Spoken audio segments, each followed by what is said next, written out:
अस्सलाम वालेकुम, welcome to my channel. आज फिर एक नई वीडियो के साथ हाजिर हूँ। उसे आज तक पता नहीं चला था कि उसके पेट पर ये निशान कैसा था। बचपन से लेकर आज तक कभी उस निशान पर कुछ महसूस नहीं था, मगर आज ऐसा क्या हुआ कि उसी जगह से जिस्म धड़ धड़ जलता हुआ महसूस हो रहा था।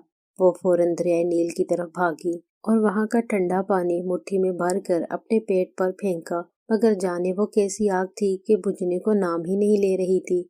शमास इंसानी नज़र से ओझल, जो कब से दूर खड़ा उसकी कैफियत समझने की कोशिश कर रहा था। उसे समझ नहीं आ रही थी कि वो उसे सामने देखकर खुशी मनाए या उसकी हालत देखकर गम। उसकी सुरमई आंखों में सुरख डोरे नुमाया हुए, ऐसे जैसे अनफशार खून बुलंद हुआ। उसकी फना कर देने वाली नजरें पल भर के लिए बंद हुईं, फिर खुल गईं।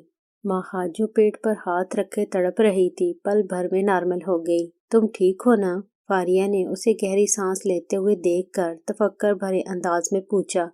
हाँ, अब ठीक हूँ। माहा जहाँ जहाँ जा रही थी वो दो सुरमई आंखें उसके साथ साथ थी, मगर माहा इससे बेखबर थी। ये हवेली के सारे मुलाजिम किधर मर गए हैं? सबरीना बेगम ने ऊंची आवाज में कहा। जज्जी सब गिरते पड़ते उनके पास पहुँचे और मुअद्दब अंदाज में सर झुकाए हाथ बांधे लाइन से खड़े थे। मेरा अरहाम अपनी डॉक्टरी मुकम्मल किए वापस आ रहा है।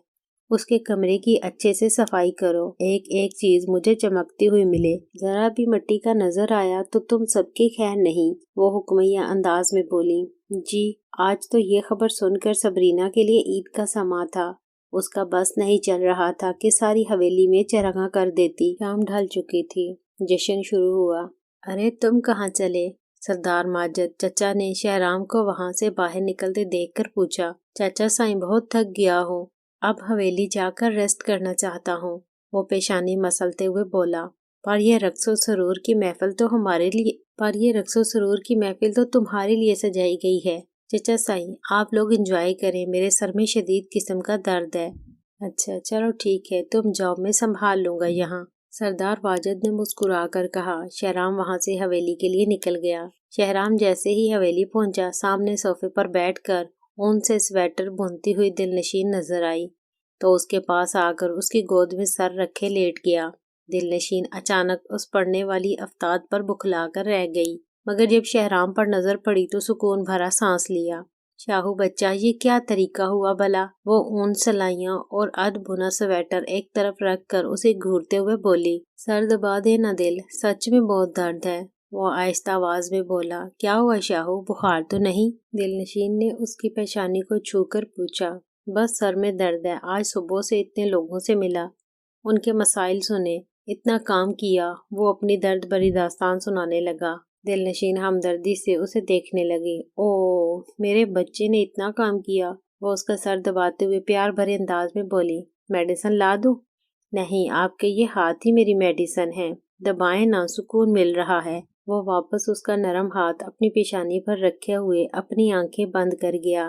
दिलनशीन, ये सब क्या है बेटा? सबरीना ने दिलनशीन की गोद में सर रखकर सोए हुए शहराम को देखा तो उससे पूछे बिना ना रह सकी। अम्मा साईं, वो शाहू के सर में दर्द थी, उसका सर दबा रही थी, अभी सोया है। हवेली में सब इस बात से वाकिफ थे कि शहराम और दिलनशीन की दोस्ती के बारे में।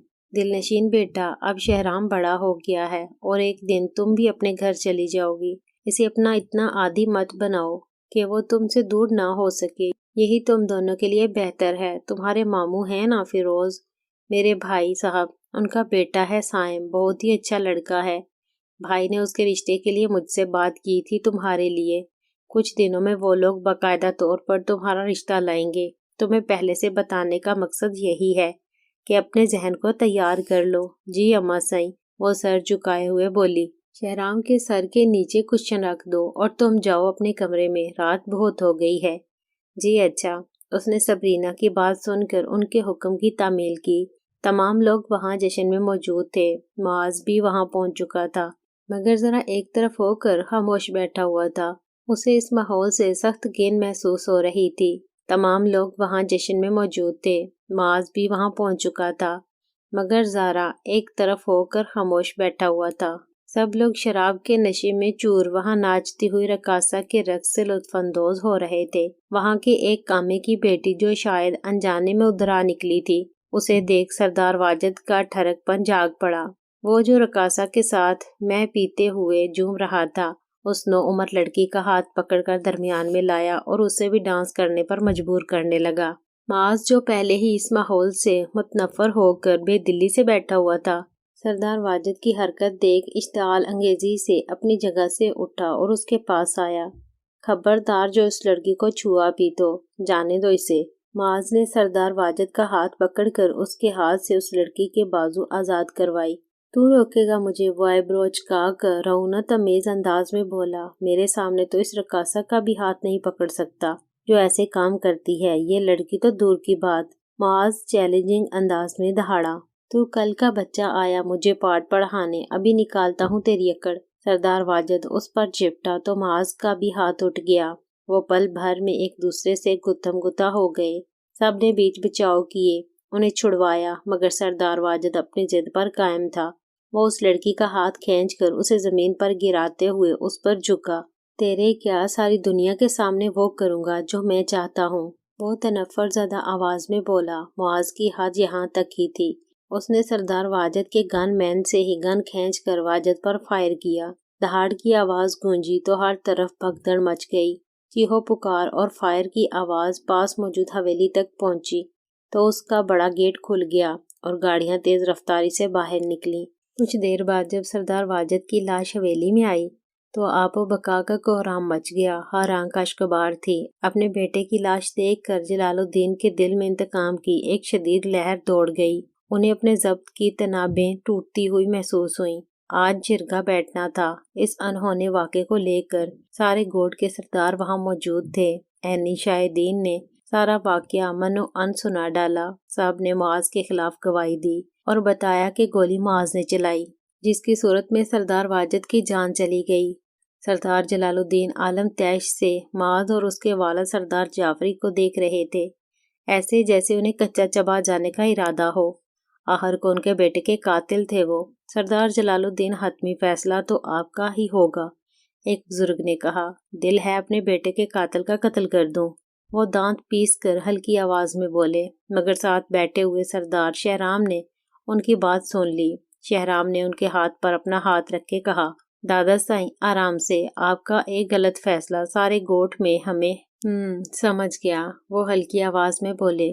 سردار جلال الدین، پھر آپ نے کیا فیصلہ کیا؟ خون کے بدلے خون، زر یا زمین؟ اسی بزرگ نے پوچھا۔ یہ سارے گوٹ کی زمین ہم سرداروں کی ہے، زر زمین یا خون نہیں چاہیے، ہمیں زن چاہیے۔ سردار جعفری کی بیٹی، انہوں نے اپنی گرجدار آواز میں اپنا حتمی فیصلہ سنایا۔ ان کا مطالبہ تھا یا گویا پگھلا ہوا سیسا جو سردار جعفری اور معاذ کے کانوں میں انڈھیل دیا گیا تھا۔ وہ دونوں ہکا بکا ایک دوسرے کو تکنے لگے۔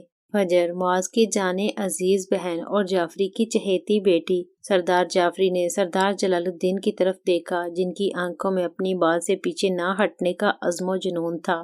ان سے منت و سماجت کرنے کا کوئی فائدہ نہیں تھا۔ جعفری نے سوچا، سردار جلال الدین کے فیصلے نے ساری عوام کو ورطہ حیرت میں مبتلا کر دیا۔ اس نے ہمارے جان سے پیارے بیٹے کو چھینا ہے۔ ہم نے بھی ان دونوں کی کمزوری پر ہاتھ ڈالا، کہو کیسی لگی؟ سردار جلال الدین نے آہستگی سے شہرام کے کان کے قریب اپنا چہرہ کیے کہا، مگر دادا جان اس خون بہا میں آنے والی سے نکاح کریں گے؟ مگر دادا جان اس خون بہا میں آنے والی سے نکاح کرے گا کون؟ وہ اچنبے سے انہیں دیکھ کر اپنے من میں اٹھتا ہوا سوال پوچھ گیا۔ اسے تو فی الوقت اپنی فکر لاحق تھی، کہیں دادا جان اسے یہ نکاح کرنے پر مجبور نہ کر دیں، اور وہ اپنے دادا جان کی حکم عدولی کے بارے میں تو سوچ بھی نہیں سکتا تھا۔ ہم خون بہا میں آئی ونی کا نکاح ازلان سے کروائیں گے۔ اس کی دماغی حالت کی وجہ سے اسے کوئی اپنی لڑکی نہیں دے گا، اس لڑکی کی یہی سزا ہوگی۔ وہ تا عمر ایسے ہی تڑپتی رہے۔ شہرام ان کی بات سن کر ساکت رہ گیا، مگر ان کے سامنے بولنے کی جرأت نہیں کی۔ ابھی میرے بیٹے کی قبر کی مٹی سوکھی بھی نہیں، اس کے 40ویں کے بعد نکاح ہوگا جعفری کی بیٹی سے، میرے پوتے ازلان کا، وہ گمبھیر آواز میں کہتے ہوئے اپنی جگہ سے اٹھے۔ ناول کا اگلا پارٹ بہت جلد اپلوڈ کر دیا جائے گا، چینل کو سبسکرائب کر لیں۔ شکریہ۔